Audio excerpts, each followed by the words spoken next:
বৈশ্বিক জলবায়ু পরিবর্তন বিষয়ক শীর্ষ সম্মেলন কপের এবারের আসর শুরু হয়েছে আজারবাইজানে। দেশটির রাজধানী বাকুতে হাজির হয়েছেন বিভিন্ন দেশের সরকার ও রাষ্ট্রপ্রধানরা। এবারের আয়োজনে বাংলাদেশের প্রতিনিধিত্ব করছেন প্রধান উপদেষ্টা ডক্টর মোহাম্মদ ইউনূস। বাকু সফরের দ্বিতীয় দিন সম্মেলন স্থলে তার সাক্ষাৎ হয় বিশ্ব নেতাদের সঙ্গে।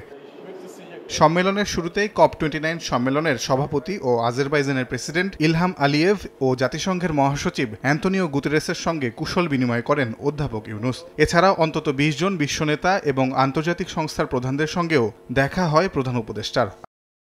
এছাড়া সম্মেলনের ফাঁকে তুরস্কের প্রেসিডেন্ট রিসেপ তাইয়েব এরদোয়ান ও ফার্স্ট লেডির সঙ্গে সাক্ষাৎ হয় অধ্যাপক ইউনূসের। এ সময় তাকে তুরস্ক সফরের আমন্ত্রণ জানান দেশটির প্রেসিডেন্ট। পাশাপাশি সংযুক্ত আরব আমিরাত ও মালদ্বীপের প্রেসিডেন্ট এবং ইরানের ভাইস প্রেসিডেন্ট সহ বিভিন্ন দেশের রাষ্ট্র ও সরকার প্রধানদের সঙ্গে সৌজন্য সাক্ষাৎ হয় প্রধান উপদেষ্টার। সংস্কার ও সমৃদ্ধ দেশ গড়ায় বাংলাদেশের পাশে থাকার আশ্বাস দিয়েছেন বিশ্ব নেতারা।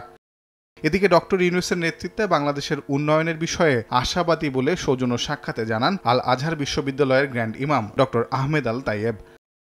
বুধবার জলবায়ু সম্মেলনে আনুষ্ঠানিক ভাষণ দেবেন ডক্টর ইউনূস। জলবায়ু পরিবর্তনে বাংলাদেশের ক্ষতির বিষয়টি বিশ্ববাসীর কাছে তিনি তুলে ধরবেন বলে জানিয়েছেন প্রধান উপদেষ্টার প্রেস সচিব। উনি বলেছেন, আমরা যদি রিনিউয়েবলে সুইচ করি, আমরা যদি নতুন একটা সাস্টেনেবল লাইফ স্টাইলে যাই এবং আমরা যদি সবাই এন্টারপ্রেনারশিপে জোর দেই, অবশ্যই আমরা নতুন একটা সিভিলাইজেশন করতে পারবো। এবারের সম্মেলনে জলবায়ু সংকট মোকাবেলায় প্রায় ২০০ দেশের শীর্ষ নেতা ও প্রতিনিধিরা অংশ নিয়েছেন।